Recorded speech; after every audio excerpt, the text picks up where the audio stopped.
Bonjour à tous et bienvenue sur videobourse.fr pour une analyse moyen terme de la paire euro-dollar, en l'occurrence long, moyen et court terme. Donc on commence par le point fondamental. Alors demain on fera attention avec le plan RTO qui sera dévoilé, ça permet du mouvement sur l'euro-dollar et même des forts mouvements.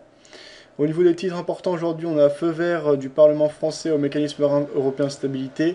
La Grèce poursuit à marche forcée les ajustements réclamés par ses créanciers.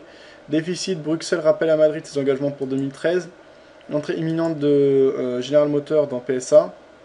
Portugal obtient un satisfecit de ses créanciers sur fond de crainte. La bourse de Paris sur ses gardes à la veille de l'opération de prêt de la BCE.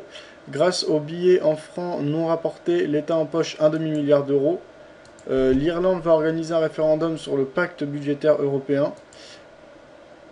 Casino, on s'en fout, à l'offensive au Brésil, donc voilà.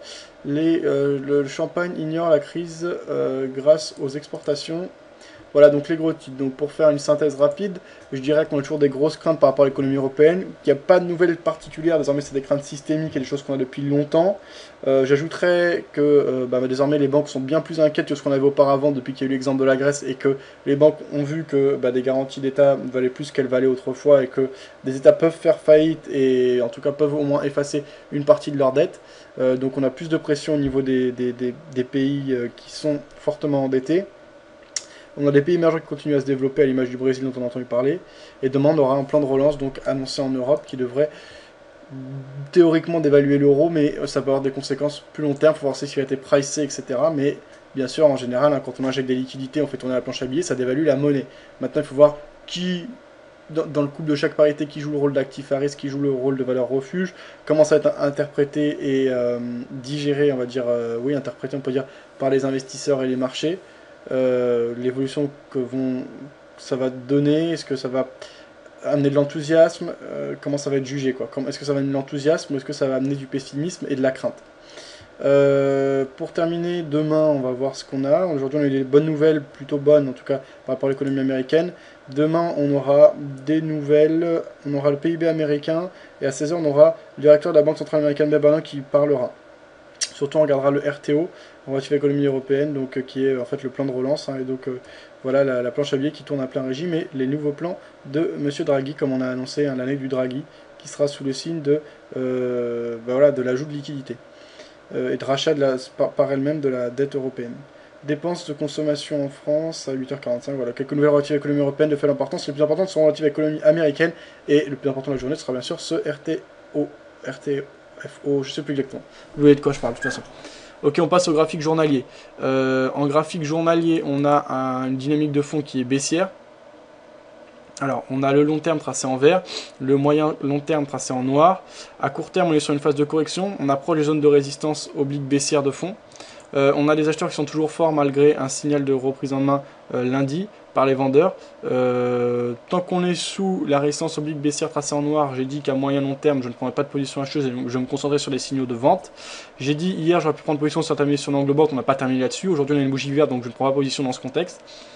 Là encore, si on a une bougie de correction, et si par exemple on a une bougie de retournement comme une angle bord ou un marteau inversé, etc., je serais susceptible de prendre des positions à la vente. Donc au niveau des Fibo, on est à 38,2% de retracement de la dynamique baissière que l'on observe depuis les plus hauts à 1,50 environ marqué en mai 2011 et à plus de 50% dans la zone des 50% de la dynamique baissière que l'on observe depuis les plus hauts du 27 octobre 2011. Donc on est dans des zones de résistance potentielle importantes, c'est pour ça que je me concentre sur les shorts et dans le sens de la tendance de fond. On est au-dessus de la moyenne mobile 20 sur une phase de correction, donc prendre position à moyen et court terme, c'est une approche contrariante. Approche contrariante, il faut donc savoir se protéger et accepter la perte. Ça veut aussi dire que c'est des trades qui peuvent avoir un beau potentiel si effectivement la dynamique de fond reprend en main fermement ce marché. Donc on verra ce qu'il en est. Les deux derniers trades ont d'ailleurs été des échecs. Précédemment on était sur 5 trades gagnants d'affilée avec des beaux profits, donc on reste en profit. Désormais je vais continuer cette approche tant qu'on est sous cette résistance oblique baissière noire. Alors actuellement je prends pas de position. Si on cherche des points d'entrée à l'achat, comme j'ai dit, pour moi tant qu'on est sous cette résistance oblique baissière noire, je ne le ferai pas. Ceux qui sont déjà en position puisqu'ils ont pris par exemple la cassure des précédents plus hauts, tant mieux pour eux, qu'ils laissent courir, ça peut être cohérent. Tant qu'on n'a pas rallié cette zone. Attention cependant, il y a des zones de résistance multiples qui se confondent et on est actuellement dans des zones... voilà. En tout cas, je ne prendrai absolument pas de position à l'achat maintenant. Je prendrai des positions à la vente si les signaux me l'indiquent. Et si je dois prendre position à l'achat, j'attendrai cassure de la zone de résistance oblique baissière.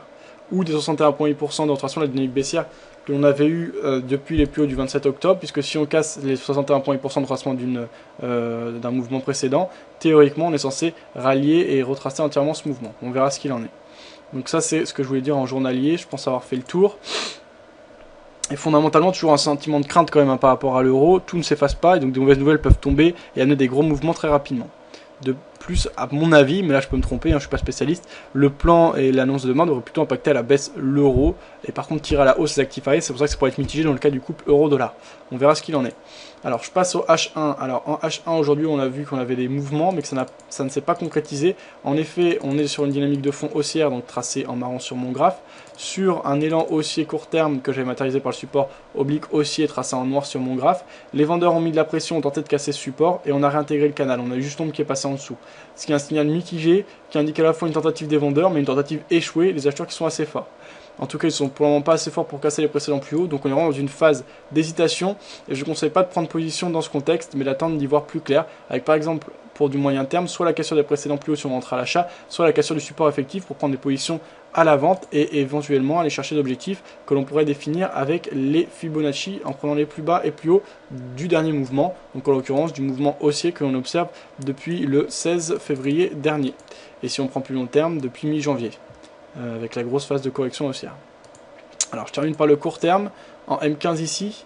Donc aujourd'hui ça a été une journée mitigée, on évolue dans une phase de range entre les 23,6% et les précédents plus hauts. Et on pourrait même dire qu'on évolue et qu'on tente en tout cas actuellement de former un triangle avec des plus hauts de plus en plus bas, comme on le voit ici, alors on va représenter ça d'une autre couleur. Et dans un même temps on a des plus bas de plus en plus hauts. Donc on a clairement une phase d'hésitation, des cercles qui ne savent pas très bien sur quel pied danser, des grosses échéances fondamentales qu'on attend notamment demain avec ce RTO, donc le plan de relance européen, et de rachat de dettes par la Banque Centrale Européenne, et donc des injections de liquidités supplémentaires. Donc on reste sur nos gardes, je conseille rien du tout parce que je ne peux pas te conseiller, on est en France et il faut des licences pour ça. Mon avis est d'attendre la cassure de zones de résistance ou de support importante. Alors ça peut être soit le triangle, mais serait plus valable dans le cadre d'une prise de position à la vente. Dans le cas d'une prise de position à l'achat, ce serait la cassure des précédents plus hauts. Demain, c'est une journée qui pourrait être volatile. Moi, j'essaierai de suivre la tendance, que ce soit à la hausse ou à la baisse. À court terme, les deux scénarios me semblent possibles. À moyen terme, en revanche, je privilégie les prises de position à la vente. Et pour le moment, j'ai pas de signaux particuliers qui m'indiquent et qui m'orienteraient dans ce sens. Donc, j'attends un signal clair de vente pour prendre une nouvelle position à la vente, toujours dans le sens de la dynamique de fond. Voilà, je pense avoir fait le tour sur l'euro-dollar. Sinon, j'ai toujours ma position à l'achat sur euro-franc suisse. J'ai désormais 9,04€ de swap positif et la position est gagnante de 7,14€. Donc là, dans le cadre de l'euro-franc suisse, les raisons sont plus fondamentales que techniques, puisqu'on a une intervention de la Banque Centrale Européenne, de la Banque Nationale suisse, pardon, à 1,20 qui tente de maintenir sa monnaie au-dessus ou au niveau des 1,20. La Ligue interviendrait si on passe en dessous. Alors, dans le passé, les banques centrales ont souvent perdu face aux investisseurs. En tout cas, ce que je me dis, c'est que pour quelques mois, il y a quand même de bonnes chances que ça résiste, cette zone, d'autant qu'il y a beaucoup de plans qui ont été faits et que l'euro a tendance à devenir plus fort, on le voit par rapport au dollar, etc. en ce moment. Donc cette zone peut quand même tenir. La Banque Centrale est dans mon sens, qui est toujours un très bon point bien sûr. Et de plus, étant donné que la Banque Nationale Suisse a annoncé clairement ce seuil des 1,20, ça peut être une stratégie auto-réalisatrice dans ce sens où de nombreux investisseurs peuvent jouer la même chose que moi. C'est souvent intéressant d'étudier cela en trading. On retrouve souvent ce type de comportement, notamment dans l'étude des Fibonacci, des points pivots, etc. C'est souvent des outils auto-réalisateurs, parce que beaucoup de monde les utilise, qu'on a des réactions sur ces seuils. Dernier point par rapport à ça, les swaps sont dans mon sens, donc pour du long terme, c'est une bonne chose et une chose importante. Surtout en ces temps où peu d'investissements sont sûrs, nombreux sont les investisseurs qui cherchent des forts rendements dans le cadre des placements, et donc pour le Forex, on a les monnaies à fort rendement. Dans le cadre de l'euro franc suisse, c'est pas énorme, il y a mieux comme les devises océaniques ou encore, voilà, après il y a des choses plus exotiques comme la lire turque ou des choses comme ça. Bon, quoi qu'il arrive, c'est une bonne chose d'avoir le swap dans son sens. On continue à suivre ça, pour l'instant c'est une position positive, c'est la seule que j'ai d'ouverte. Bonne soirée à tous, bon trade, je vous invite à nous retrouver sur les réseaux sociaux si vous voulez suivre nos vidéos, être tenu informé de toute l'actualité du site, des émissions en direct, etc. Vous avez tous les liens vers Facebook, Twitter, même Skype, MSN, etc. Les chaînes Dailymotion, YouTube, en haut du site, au-dessus du logo Vidéo Bourse, voilà. Sinon vous avez un parti contact, bref, n'hésitez pas à nous contacter hein, si vous avez des questions. Bonne soirée à tous, bon trade et à bientôt sur videobourse.fr.